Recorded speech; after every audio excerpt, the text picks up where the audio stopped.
I want to get into what's actually said, but before I do that, I want to. The reason why I was really wanted to highlight this video is because it also unwittingly exposes the lack of an understanding of what the people on this side of the argument have and why they're so wrong, even though they're so filled with emotion.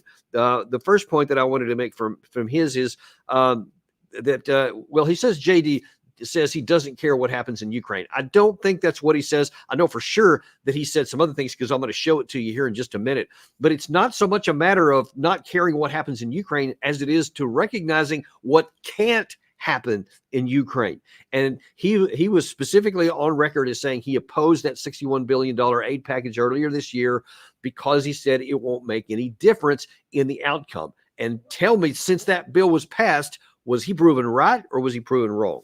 Oh, absolutely right. There's no amount of money can make up for the lack of experienced, trained troops. We've talked about that multiple times. And you know what the investment in training just one soldier is. It's multiple months and it's hundreds of thousands of dollars just to get one trained soldier to the front line. So, all of our purchases of magical equipment doesn't alter that equation. And then the next part was kind of more what you said there.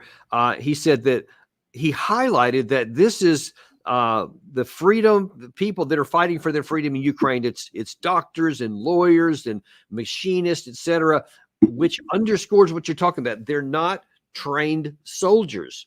Right. They don't have any of the capacity that the Russian side, because they actually do have a lot of trained soldiers. They actually did one of the things earlier in the war that I actually recommended that the Ukraine side do. I recommended that they mobilize 100,000 people, take them out of contact, and spend at least 9 months, as hard as that would be, training them and equipping them with a consistent equipment set, giving them the training, the medics, the mechanics, all the things that you need to go and outfit it with all the engineering capacity, ammunition, everything that you need to make a battle group, and then only then put them into combat. But they didn't do that. They just threw them into contact as soon as they could, and they got them chewed up.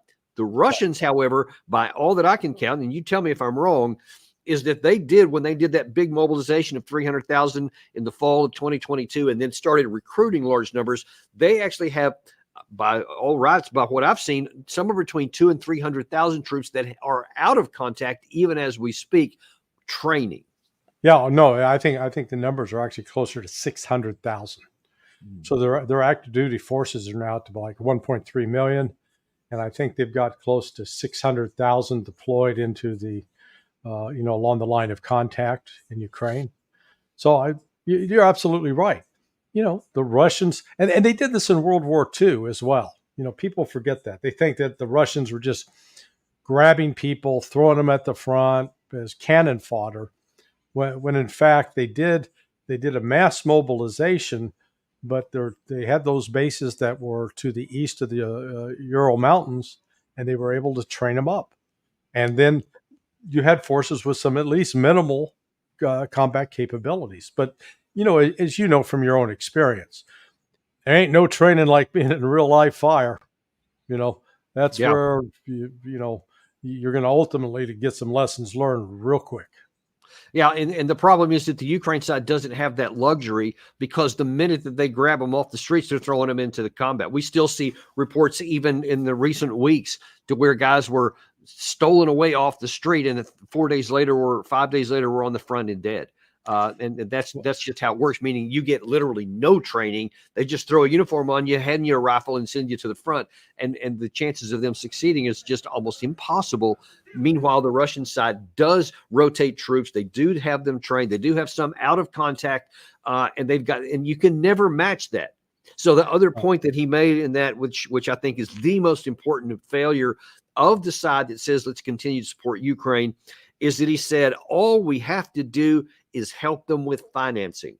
So he has this really, really bad mentality, and especially if someone who does have any kind of military background, to think that it's just cash.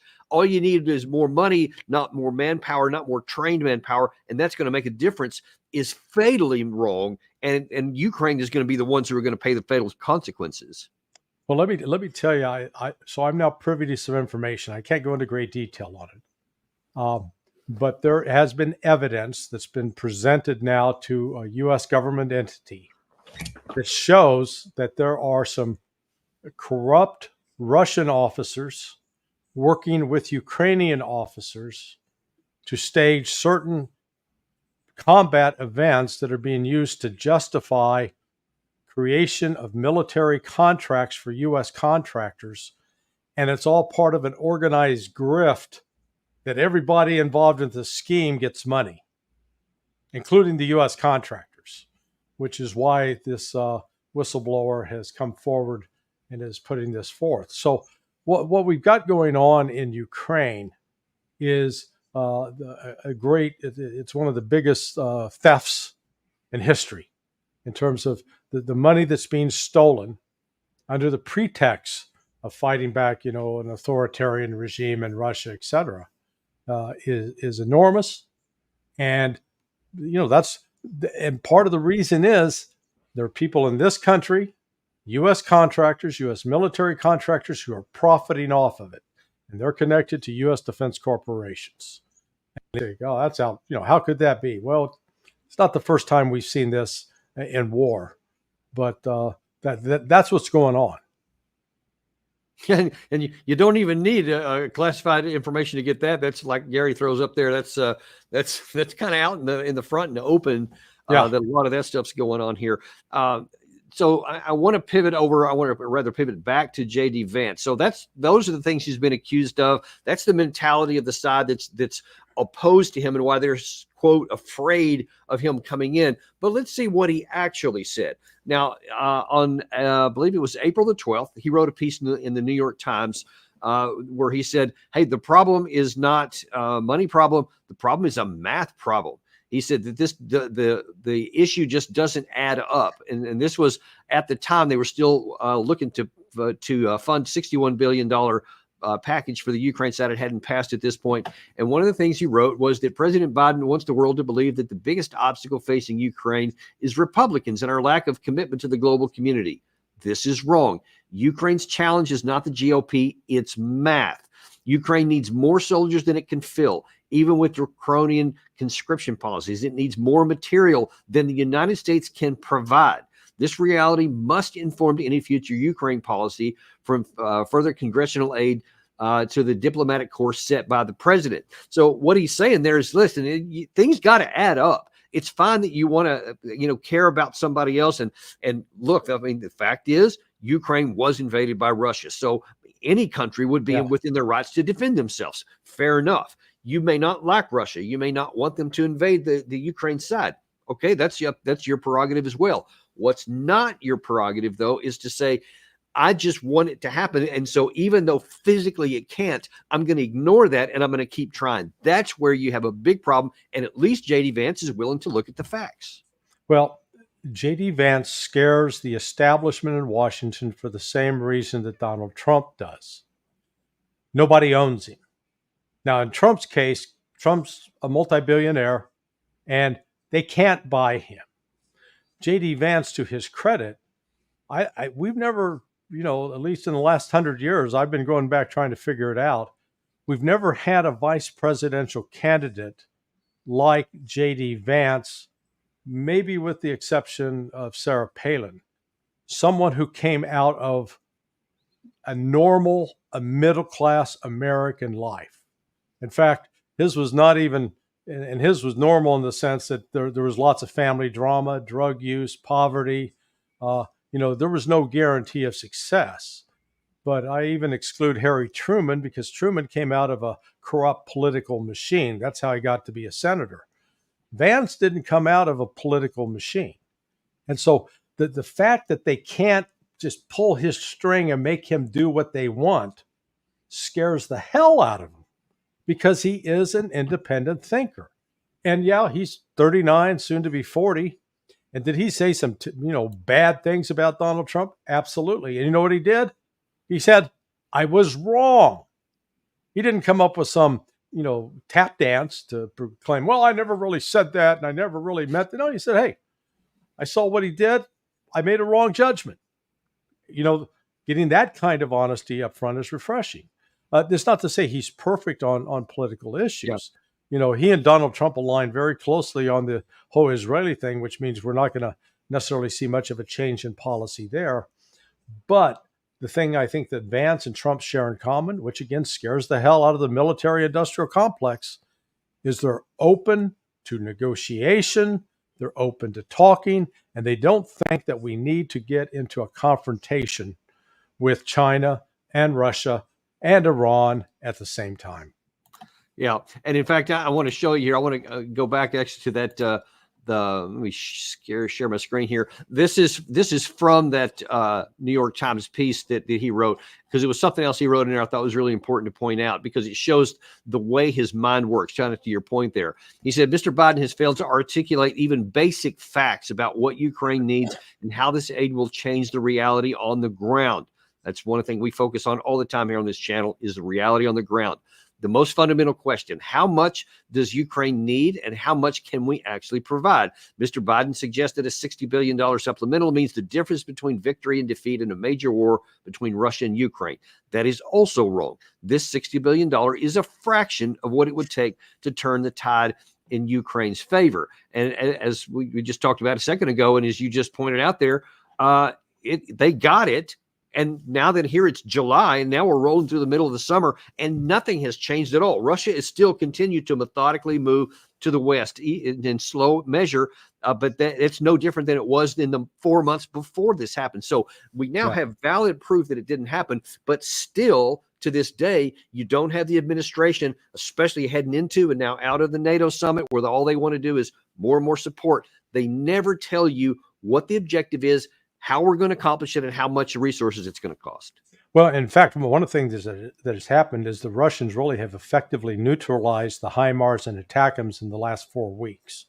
So before that, as we talked about a few weeks back, of that attack that took place on the beach in Sevastopol, what's happened since then is these attacks have dropped off dramatically. Why?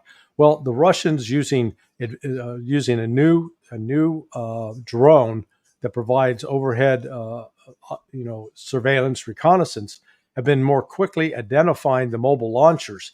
The same launcher is used to launch the ATACMS and the HIMARS. They've destroyed them.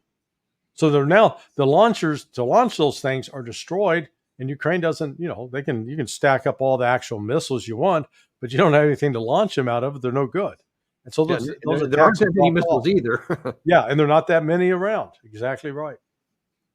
I wanted to now go. So that was on the 12th of April, I believe the date. 2 days later, JD Vance goes on CNN, and they were going to pepper him with a lot of these same questions and a lot of the concerns that they had back then. And I want you to watch his response. I think it is a question of either or, Jay, because it's not about the money again, it's about the weapons. If we pass the supplemental, we go from making 550 Patriot interceptors to 650. That's 100 more, and the world needs thousands of these things. So really, it goes back to the basic math of this. If you don't make enough weapons to fight 3 wars, you've got to figure out how to focus. And my proposal is we focus on ourselves and we focus on our closest allies. Now, and what's wrong with that? What's wrong with that focus that says the math doesn't add up, so we have limited resources, let's use them where it's to the best benefit of the United States? Why is that so scary to so many people? Because it's logical and rational, and Washington's not a place where logic and ration are valued. I mean, it's crazy town. It's a free-for-all of grift. And so what really makes a difference is, how do I get paid? It's like Cuba Gooding Jr., that actor in the Jerry Maguire movie. Show me the money. That's what it's all about. Again, here's what makes Vance also, that scares the hell out of the Democrats. Sarah Palin, nice lady, decent governor in Alaska. She was, when it came to verbal sparring, she was a white belt. JD Vance, when it comes to verbal sparring, demands a double black belt. Oh, wow. And these news anchors can't handle him. And so, because he is smart, he is well read, but he's also been on the receiving end. When he went to Yale, he caught that yell thing of the people who looked down on him because he didn't talk with an Eastern accent. He had more of that Midwest accent, like I do. And, that's just one short, it's shy, a little shy of that Southern accent. Because, if you speak with a Southern accent, that means you're partially stupid, don't it? You know, again, it's just one of those things. I guess one of the prejudices that these East Coast liberal elites spread, show towards others. So again, J.D. Vance is a bit, he breaks that stereotype. And Are you the one that I saw that sent out a tweet that said you're looking forward to the vice presidential debate? Was that you? I wish. That? Well, I thought about that. I didn't send it. I'd love to take credit for it, but yeah, no. Listen, that's gonna. You know what? They're gonna be calling the child abuse hotline when that thing's underway. Please make him stop. He's beaten her mercilessly. That ironically is going to be something he's going to have to be careful of, because you don't want to be seen as, quote, beating up on a woman, etc. But man, I'll never forget how the final debate that Kamala Harris was in when she was running for the nomination in 2020 was when Tulsi Gabbard just eviscerated her on that platform, from which she never recovered. And you could tell she had no idea how to respond to it. I remember watching it at the time, and I thought, okay, we'll see how she comes back. And she just had no comeback at all. And I'm like, man, if you put that on the stage with somebody like J.D. Vance, who, as we saw in that CNN piece there, he's very comfortable without attacking anybody, but very confident in his position and filled with facts. So I'm wondering how that's going to work out. Yeah. He is not the choice of what I call the George W. Bush rhino crowd. The established elites, a lot of the very wealthy donors, they're just, again, it's that East Coast elite snobbery. Oh, this guy, this hillbilly from Ohio, from Appalachia territory, my God, we can't have such a man. Well, and I'm not trying to pretend that J.D. Vance is, God's gift to the Republican Party. But number one, guess who's the youngest guy in both parties running for office? J.D. Vance, about the age that John F. Kennedy was. And he is articulate. He's written a book. He can argue on his feet. He's got a lot of practical experience. And he's not some long time, political hack, been trying to figure out how he can suck off the public tit just to get one more buck in his pocket.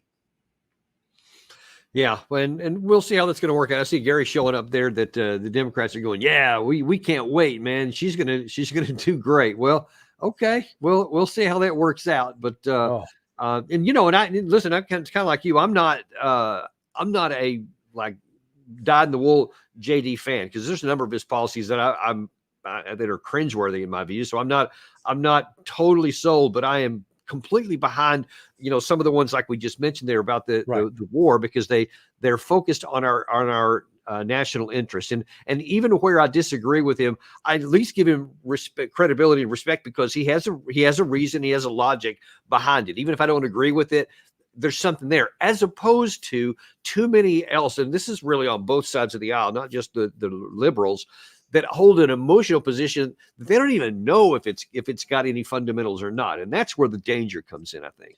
Yeah, I think at least in the case of J.D. Vance, that some of the positions he's taken that you and I both would find problematic, that if you could sit him down and number one, you could have a rational, intelligent discussion, debate about it. And then out of that debate, he's the type of probably say, that makes sense. And just like he changed his opinion on Donald Trump, he would change his opinion on those other issues. So, I mean, the thing I like about him is he is not this closed-minded ideologue. He is, he's open-minded, and his wife, she's going to be a secret weapon in this. So his wife, she's an Indian American. Indian East, Southeast Asia Indian, not, tribes, plains of Kansas or Nebraska. And she graduated from an Indian law school that is sort of the equivalent of Harvard, MIT. So she is no dummy. She's a very smart, capable woman. And they want to attack him as a racist. He's married to a woman of color. You know what? Yeah. Good luck. Good luck with that attack, guys. Yeah, that's not going to work out too well there, but that's a good looking couple. But before we shift gears here and discuss the second half of the show, which I wanted to about the update on the investigation of the Trump assassination attempt, I want to pivot over real quick to the other side of the political equation here, because everybody's been focused really since the end of the NATO summit. And especially since last weekend on Trump, and then of course right into the Republican convention. But what about your current belief or status on the fact, is Biden going to be able to make it to the election? Forget about whether he's going to make it 4 years if he should win. I don't even think that's a question. But what is the current status of, do you think, whether he's going to make it all the way to the election? I don't think he will. Because I think one of the things he said in one of his last, the interview that was supposed to save him and didn't. But as long as he still believes that he's got a chance to win, he's going to hang in there. Once he realizes that he doesn't have a chance to win and that he's likely to lose, his escape valve is Kamala Harris. If he resigns, names her as president, and cuts a deal with her that she gives pardons to him and his family to keep them out of jail, I think he'll go for that option. I don't think he's going to make it to the election, because the mental situations, it's going to keep getting worse. You saw his interview with NBC correspondent, with Lester. Again, it was a bit of a disaster, and he's snapping and arguing with Lester, and he's not there, and he keeps doing it, and people, they keep expecting to see something different, and it's not going to happen. Yeah, because it can only get worse. Because it's, he does, sometimes he has some good days. He's feisty, he's focused, but then those other days inevitably come, because you just, it's not like you have a cold and you're going to get better. It's just going to keep servicing and doing it more and more frequent. But well, that's for at the moment up to the Democratic Party. We'll see what they end up doing with that. But now, I want to turn. Danny, just one other comment, and it's related to going to the assassination attempt on Trump. The assassination attempt on Trump completely destroyed the Democrats' strategy for attacking Trump, because their entire strategy was predicated upon portraying Trump as an existential threat that had to be stopped with any means possible. Well, now that you've had that any means possible take place, and him is miraculously escaping death, all of a sudden they're saying, oh my God, it's made him more popular, made him stronger, made him more powerful. And even you saw Biden retreating on his bullseye, got to put the bullseye on him. Oh, well, I wasn't saying crosshairs. Oh, there's a big difference. So you're not talking about the optic that you line up to shoot at the bullseye. Okay, I got you. No, so now they've got to figure out, they can't come back with this rhetoric of we're going to kill Trump, because that was what the rhetoric was. We're going to kill Trump. Now they can't threaten to kill him anymore, and now they've got to actually try to argue issues, and that's got him in a real uproar. Yeah, and I think that just the image-wise, because people are so focused on that in our country today, for good or ill, I imagine you're going to see a lot juxtaposed, especially once both of the primaries, I'm sorry, not primaries, but conventions are finished. You're going to see one is, Trump with that infamous hand in the air, blood on the face flag in the background, and then the other one of Biden with that blank stare he had during the debate. And without even any words, people are going to go, who looks like the guy that's strongest and can take care of the country better? And that's going to be really hard to overcome, even if he is able to stay in the race. I'm surprised. I'd expected to see the meme pop up for using the song by Queen, "We Will Rock You." The one phrase in the line with "blood on your face, you big disgrace." So that I can see that. When the thumping line comes in, "We will rock you." I can see that being attached to, Trump, the Trump video as just an ad. It'll show up on the internet at some point, and it's going to be powerful. The imagery, if you went to a Hollywood scriptwriter and pitched this as a story that you were going to try to write and bring to the movie, they'd throw you out of the office. That's too contrived. You wouldn't believe it, but it happened, and it wasn't a setup.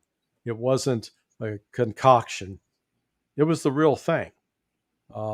They tried to kill him just before the Republican convention in order to destroy the Republican Party. Can you imagine what would have happened with Trump dead? And this convention then would be into a food fight worthy of Animal House. And it was unclear who would prevail. Right. Who knows? Yeah. But it wouldn't have been good. But you talk about power play and things that look strong. Let me tell you about something that is the opposite of that looks really, really weak and problematic. So whatever we find out eventually happened with this assassination attempt, and there's still a lot we don't know. I mean, even the shooter himself, there's no obvious motive behind, what he did, which is making it puzzling for a lot of people. But one of the other persons that's in the focus here is the head of the Secret Service, Cheadle. And she was trying to explain on a recent interview, I want to start with that, about why that question was posed. There was apparently lots of lead time and advance notice of this guy before he went on. We showed in our show yesterday where there was a lot of time from the time with the video, what the people are saying, they're showing him up on the screen, etc. And there wasn't a lot of action. Watch how she describes what happened. The shooter was actually identified as a potential person of suspicion. Units started responding to seek that individual out. Unfortunately, with the rapid succession of how things unfolded, by the time that individual was eventually located, they were on the rooftop and were able to fire off at the former president. Okay, while they were looking for him, they didn't find him until right at the last minute. And oh dang, now actually it's too late. That's a lie. It's an absolute lie. So it's before you jump in there, you're going to get my blood pressure up. I am. Let me give it a chance to slow down for about 15 seconds or 30 seconds here, because this is reporting out earlier today. According to Beaver County, Pennsylvania Emergency Services, they noticed, quote, a suspicious man on the roof near the rally at 5:45 p.m., called it in and took a picture of the person. Keep in mind that the shots were fired in Butler, Pennsylvania, some 6:15 p.m., Ryan. So if that is accurate, that means that the shooter had nearly 30 minutes on or around the rooftop. On or around the rooftop. Ergo, people knew about it then and no action was taken about it. Now let your blood pressure roll.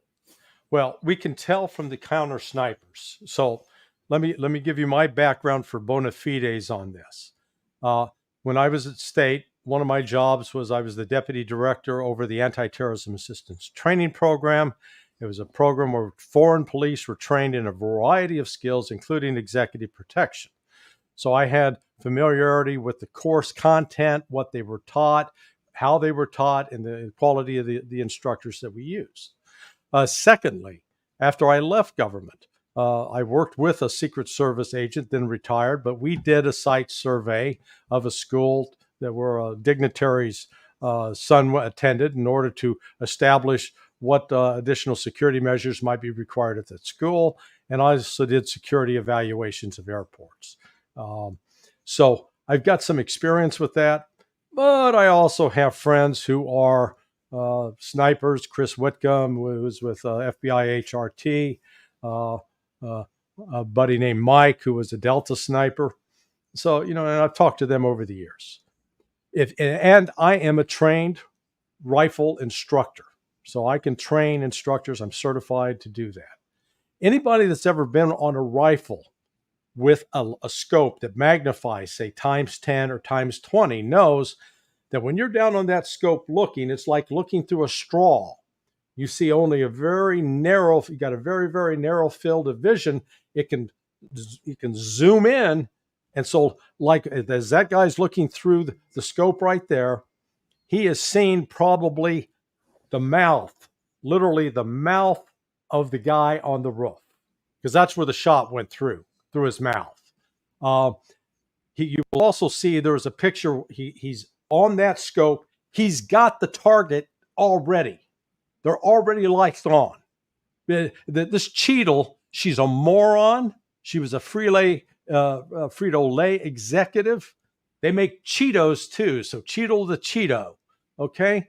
But for her to say, oh, that they acquired it, it shows how damn ignorant she is about basic rifle optic operations of a sniper team.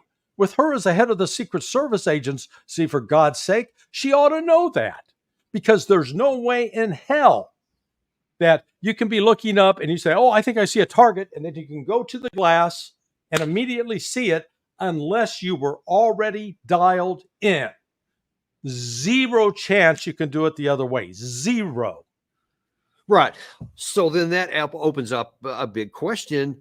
If he was zeroed in, and all the video that I've seen, and a couple of different angles besides what we're showing here, make it look like he was right on him and was looking up and then went back down, etc. Yes, right absolutely, before. absolutely. So the question is, why did he not engage? Because he's on the radio. They're communicating with the TOC, with the Tactical Operations Center, and whoever that officer in charge was, it was Secret Service. Secret Service was in charge. They refused to give the order to shoot. Now, one thing that may have added to the hesitancy is we learned subsequently that supposedly there was one of the local police SWAT teams, a 3-man team, was inside that building, and they weren't sure maybe if this guy on the roof was part of them. But again, this goes back to the incompetence of the management of that scene management and management of the overall incident. If you're going to have multiple people, security personnel, out moving about, for God's sake, put on a color. Red band, blue band, purple, green, I don't care. Pick the color of the day, wear it, have it prominently displayed, and tell people it's got to be on your left arm or it's got to be on your right arm. And that way you know that if you see the color on the right arm, you know you're dealing with somebody who's part of the team. And if they don't have it, then you know they're a threat. And if they forgot to put the color on and they get shot and killed, too damn bad that they couldn't follow instructions. Because when you're dealing with this kind of security situation, you've got to make sure that you've got people in command that understand that what the rules of engagement are and how people are going to be able to identify friend versus foe. And I mean, you went through that. You went through that as a commander of an armored unit. PID, we called it positive identification. You cannot engage unless you have positive identification. But on that point, so I'm sure you've seen that now famous interview with the redheaded kid by the BBC. He was talking about how he saw these guys, and at least what he reported was, he said, I looked at the guys on the barn that sniper, the counter sniper team, and he said I was waving at them and I was pointing up on the roof, and I said, "There's a shooter up there." And he said that they saw him, but again, they didn't engage, and it just still remains the biggest puzzle to me. I just can't imagine him not engaging, especially if they said that they were seen up to 30 minutes earlier. But as I showed in my show yesterday, especially the last 2.5 minutes, there was another. Now people are screaming that there's a gunman, etc. Somebody has to do something. Yeah, I question whether he was up there for. I question whether he was up there for 30 minutes simply because the temperature on the top of that roof. I don't know if you've ever laid on a roof like that that's in the sunlight, but man, that thing heats up. We've got at the gun range where I shoot regularly, we have a raised gun platform that's basically like that roof. We've measured the temperature here 2-3 weeks ago. It was in excess midday at around 160 degrees. So you could almost fry bacon on it. So, I mean, it can get hot. So somebody like that, and he wasn't wearing insulated clothing to shield off that heat. So he may not have been up there that long. But the point was, he was up there and there was no communication with that sniper team. One of the things that's going to come out is they will have the radio comms between that the counter sniper team and the TOC.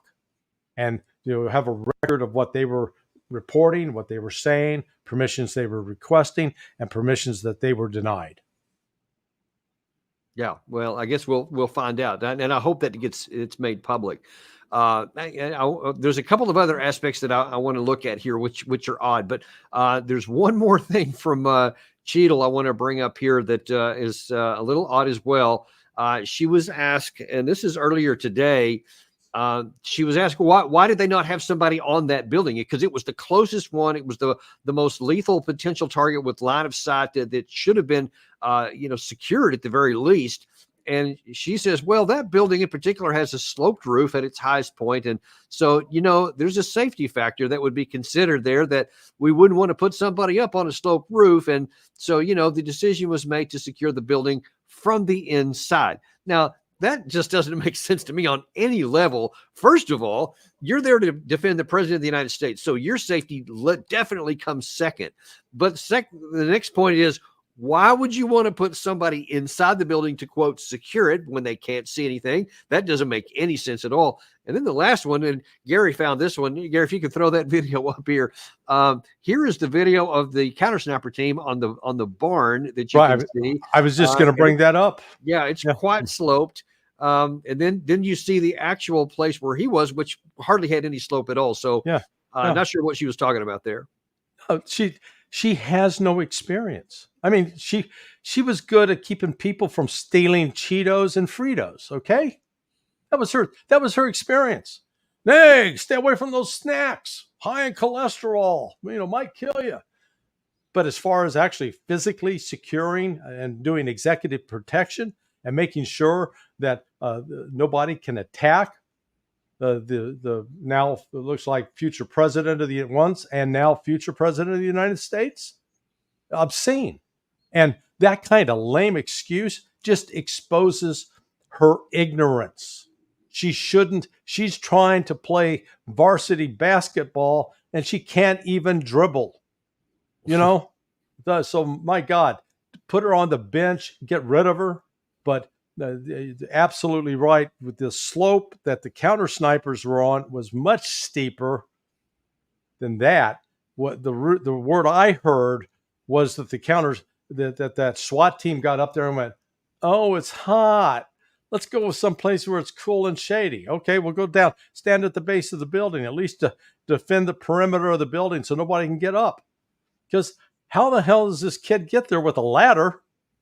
And then with a gun that he's carrying in the open, and then scramble up the ladder, and with all the police and Secret Service that were out there in the area, and all the public notices, and they don't, which raises to me the real serious question of that this may have been intentional, that this wasn't just some one-off crazy kid who woke up in the morning and because he didn't have a proper dose of Cheerios, decided he was going to go try to kill Donald Trump.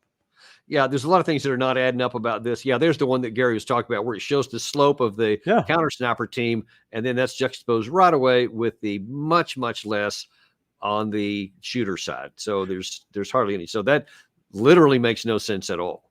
Yeah, in fact, my buddy Chris Whitcomb, the former FBI HRT sniper, he was questioning. He says, "Why is this guy using a tripod and up on one knee?" He says, "Because that's a less stable platform to shoot from than if you're in a prone position and braced." And he's right. And particularly if you're in a prone position on a sloped roof, man, it doesn't get any better than that. Because one of the problems, you and I may have at our age, and I'm older than you, is when you get down in a prone position trying to get your head up so you can, see through the scope. Well, that way, a piece of cake there. So we don't know why. That's all going to come out in the investigation. I hope Congress does the investigation because I don't trust the FBI or Secret Service to do it properly. Okay, now I want to shift now to it's still related to the counter sniper team, but I want to go first of all back to the shooter himself. Gary, can you throw up that one picture, the photograph of the shooter that we had before he was killed? You see him looking up here, so he's on the back slope of the building from which he fired. First thing I want to ask you about, since you know a lot about rifles, it appears that his rifle is visible there, but it doesn't look like he has any sort of scope on it at all. Like Yeah. all he's got is iron sights. Is that your understanding? Yeah, I've heard two different versions. I've heard he had iron sights, and I heard he had a red dot. And so, a red dot for your listeners and viewers, it's sort of like a miniature binocular. It doesn't do a lot of magnification. It can do a little bit, but it's the kind of thing when you look through, it'll put a red dot on the play if it's properly zeroed. And zero means you have set that scope so that wherever that red dot is, that's where the bullet's likely to hit. But the problem with even a red dot, anybody that's ever used one, is when you look through it, even if you're in a prone position, that red dot's going to be doing this. It's going to be moving around because it's what's called the natural arc of movement. Part of it's a function of you breathing. Part of it's just the blood rolling through your veins and arteries. And there's just the only way you get rid of the arc of movement is you've got to be dead. If you're dead, no arc of movement. But any living, breathing person, they're going to have that arc of movement. So even with a red dot, even minor movements of that rifle, even at 150 yards, is going to cause a deviation in the flight of the bullet. And that's what happened here.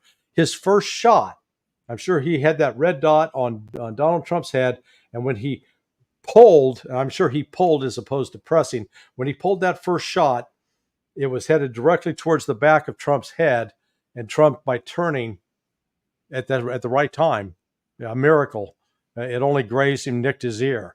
After that, the subsequent shots were wild.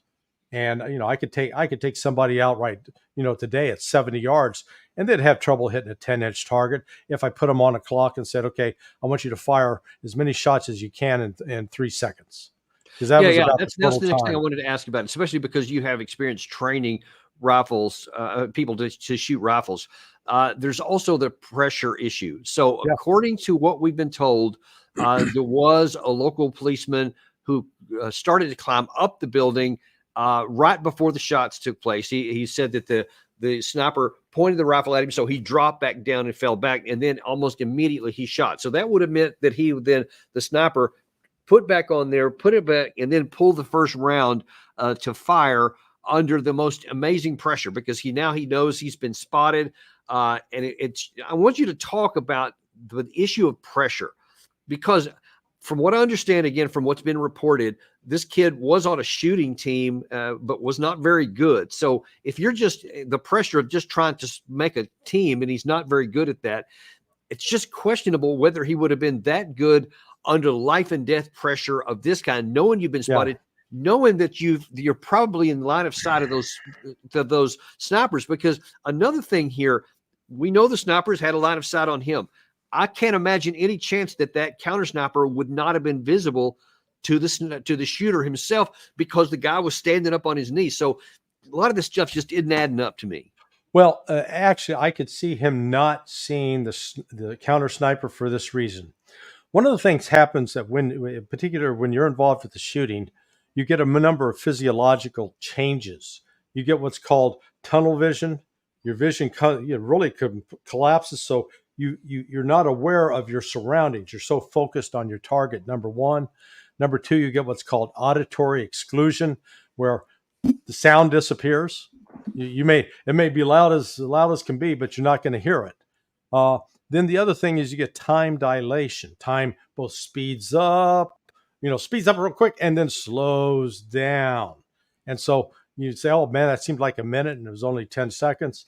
Or man, that seemed like 10 seconds and it was 2 minutes. It's that kind of thing.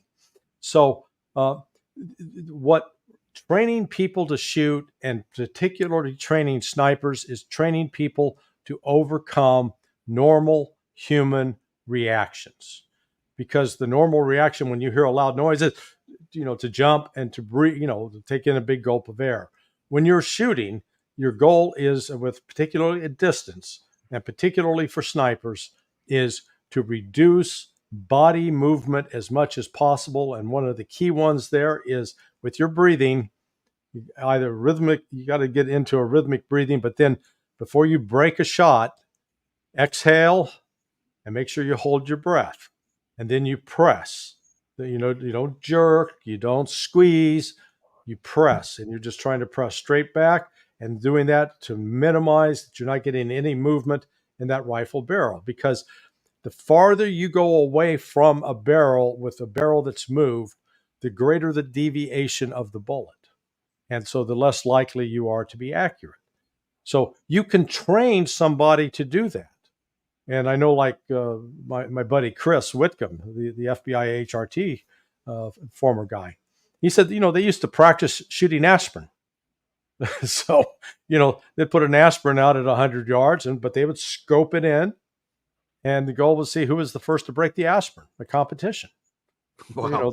That shows that kind of precision. And you can acquire that, but it takes a lot of training. This kid didn't have a lot of training. He had some I can just tell you from my own experience, both using the red dot, if that's what he used, and using the iron sights on an M4 that I had while I was in the service, and now I have an AR-15 type weapon that I use for private security that only has the iron sights, whatever. And it's not that easy to hit with no pressure on, as it is to, like, for example, when I was doing a training or when I was shooting that I was going to get scored on, that's got a little bit of pressure. Yeah, right there. Yeah.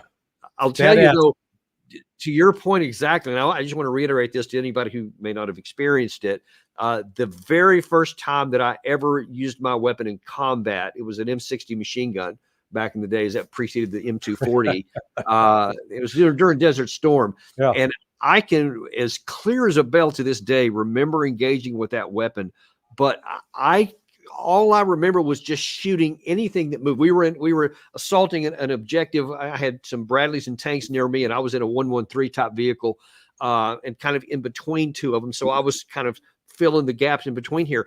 I can't remember any of the targets I serviced. I just remembered if something moved, I shot it. So I don't even remember the details of what I hit that. Yeah.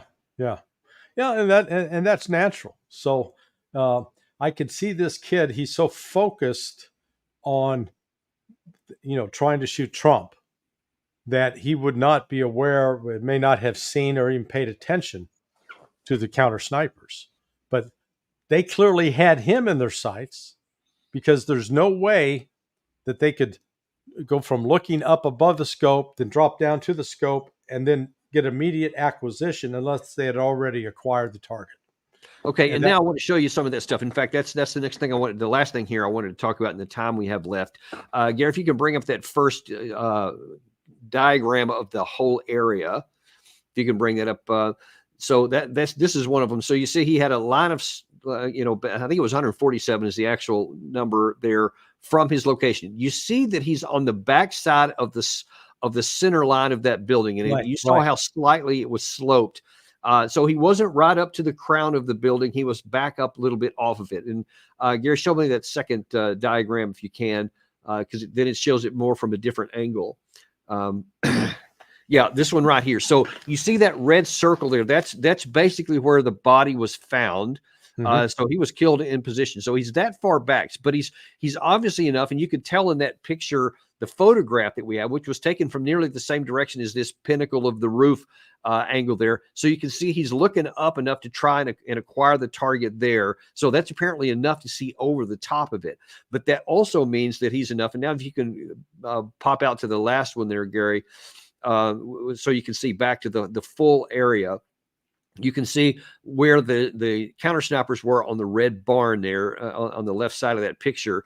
So they obviously had him within their sights behind it. So we get back again to that same issue. I guess what you're telling me is we have to wait till we hear the audio recordings of what actually happened there. But I just wonder if you can just kind of even speculate as much as you can what kind of thing might be going on, because you can see in the photograph of the close-up of the sniper teams, they've got comms on.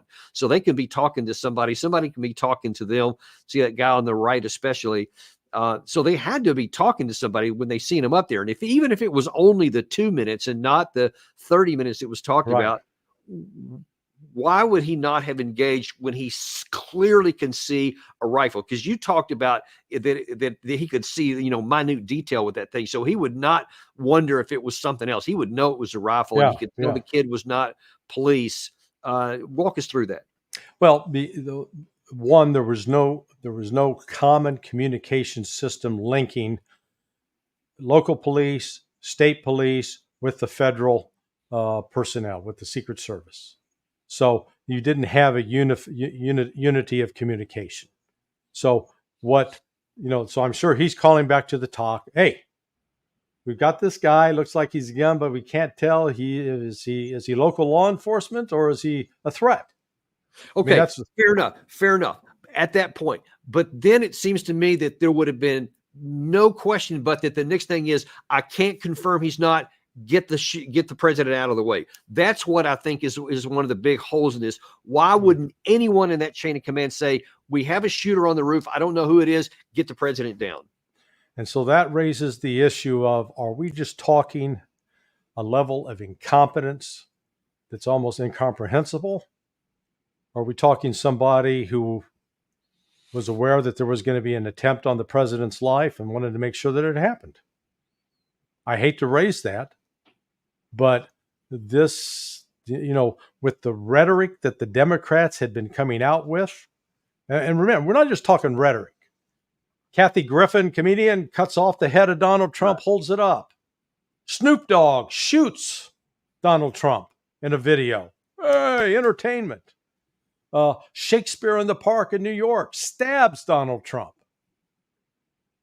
So don't give me this crap. Not that you're doing it. You're not doing that. But I do not accept this nonsense from these people that say, oh, you're unfairly blaming the Democrats. Damn right I'm blaming the Democrats and a few Republicans, because the rhetoric that has been directed at Donald Trump has promoted murder, assassination, and violence. You can't paint it any other way. And so you come back to this, because you're exactly right. Once they said, we're not sure, get the president off. Any commander worth a damn would have made that decision. So let me ask you the question here then. Who selects the Secret Service detail? Is it the campaign itself? Is it the White House? Do they get a choice in the matter? How much coordination is done between the two? Meaning, how much control do they have over who's actually providing their security? I really don't know. I would assume that it's done by Secret Service headquarters. I have had experience with one of Trump's Secret Service details. I attended an event at Mar-a-Lago in November of 2022, and with my wife, and we both carry concealed firearms in Florida, and so we had the firearms in the car, locked up in the console. So we drove on to the Mar-a-Lago compound to park, and a Secret Service agent stopped us and said, hey, you got anything in the car? And I said, hey, I've got 2 firearms secured here in the in the console. Oh, no, you can't have those on the property. So he didn't stop to check to see what I had, but I let everybody out, and I left, went back, locked him up in a safe at the hotel room. I came back, drove up, and he said, did you get rid of those firearms? I said, yeah.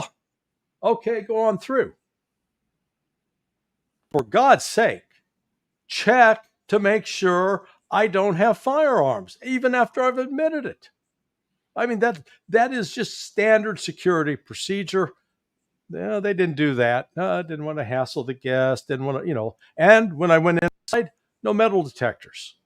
So if I'd been the type of person who was intent on killing Trump and willing to lie to lie, then all I had to do is say, no, I don't have any gun. And then then I would have walked in there with a fully loaded firearm and I could have shot him.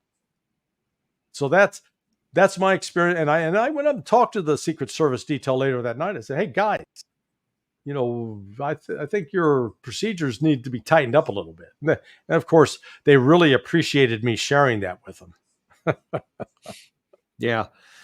There's just, Larry, there's just so many things about this that just, you really can't tell at this point, at least I can't, whether we're talking some weapons grade incompetence here, some people who thought they were doing the right thing, that they were afraid, they're just not, ready to take the shot. I don't know.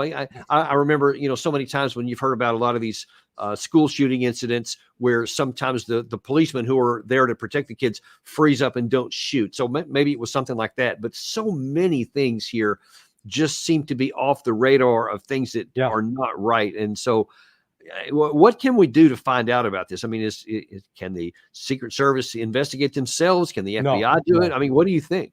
There needs to be an independent commission set up, and Congress needs to appoint it, and they need to be empowered to do so, because Secret Service should not be allowed to investigate it itself, nor the FBI. Neither can be trusted. They've lost our trust. Their actions over the last 3-4 years have demonstrated they can't be trusted, and nor should they be trusted. You forfeit that trust when you lie like they have lied. And how do we know that the FBI suppresses evidence? Hunter Biden laptop, 3 words. There we go. We knew that they suppressed that evidence. Hey, FISA warrants to go after people like Carter Page. They lied. They presented false evidence, lied in that. So FBI, zero credibility. So who is both credible and qualified to do such an independent investigation? So I would have the Sergeant at Arms in the House convene a group of former Secret Service and military personnel from Special Operations. So you'd want people from either Delta or SEAL Team 6 that have done executive protection details. Also some from some of the SF units. They've also carried out those missions. Because, we're not talking rocket science here, Danny. I mean, my God, this is where basic common sense comes into play. You survey an area, you say, okay, what are the avenues of approach? What are the risks where somebody could get it up and shoot and have a clear line of sight? So we got to shut those down, or we got to make sure those are secured in such a way. And we've got to control the access points. It ain't complicated. But even though it's supposedly simple, the Secret Service on this one, man, they screwed the pooch. Yeah. Well, ironically, a good portion of me hopes that it was just incompetence and just, terrible decision making, as opposed to something else, which you have alluded to, that, there could have been some intention behind some of this, because that would be a lot darker of an issue. And then we'll have a much bigger problem if we find out something like that. Oh, man. Yeah. Just imagine if Trump would have been dead, and if he was dead today, what the chaos that would be unfolding at the Republican convention. And in America, unimaginable. Even that, of course. Yeah. But we don't know those answers right now, but we're going to continue watching for them. We really appreciate you coming on today, Larry. Always appreciate your expertise, and especially in this area. I didn't realize you had so much of that, or I probably would have had you on earlier. But That's all right. As we continue to find out, more information, especially as, even initial investigations get done and we get some information out, and especially if I want to hear from the shooter, the counter sniper guy that's been featured in all those photographs on the top of the barn. And I want to hear the communications between them. I mean, those two things right there will tell us a whole lot, I think. Absolutely. I agree with you 100%. So we'll look forward to having you back on as soon as we have that, and we'll continue investigating this and bringing the information to you as we have it. So thanks for coming on, Larry. Thanks, my friend. Good to be with you. Always good to have you, and always good to have you too, folks. We always appreciate you. Without you, we wouldn't even have a show. And as Gary likes to say a lot, we're all in this together, and truly we are. We appreciate you very much. We don't take you for granted. Do ask you to like and subscribe, especially if you haven't. I know a number of folks are watching this show that haven't subscribed yet, but I ask you to do so, because that really helps us all out there. Thank you very much, and we will look forward to seeing you on the next episode of Daniel Davis Deep Dive.